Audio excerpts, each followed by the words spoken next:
Welcome back to Made to Order a la Orden. I'm Chef Z, and today we're making curry chicken cauliflower rice.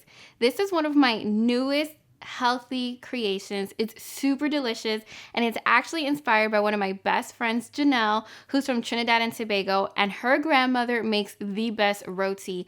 And let me tell you, one night I just had a craving for her roti. It was like, I need to have it, but I'm on a low carb diet, and let me tell you, it was so hard. But one of the greatest things is that I created this awesome recipe, which I do hope you guys will like. So sit right there so you don't miss it.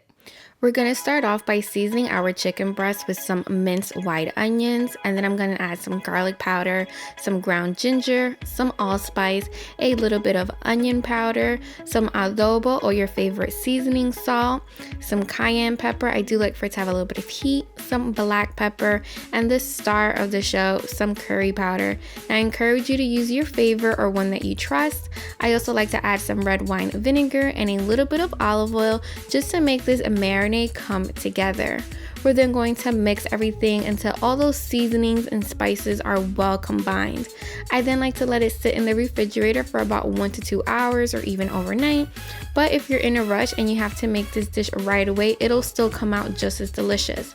We're then going to warm up a skillet and add some olive oil, and then we're going to add the chicken, making sure to brown it on all sides. Now, keep in mind that there are 1,000,001 ways to making curry chicken, and I'm just showing you my fast and easy way of making it. And also keep in mind that we are using some chicken breast, which will cook much quicker than if we were to use some bone-in chicken like drumsticks and some thighs. Now we're going to add some water, and we're going to stew this chicken for about 20 to 25 minutes until the water dries up about 85% of the way. You do want to leave a little bit of water and some stew at the very end because this is going to give the rest of the dish some awesome flavor.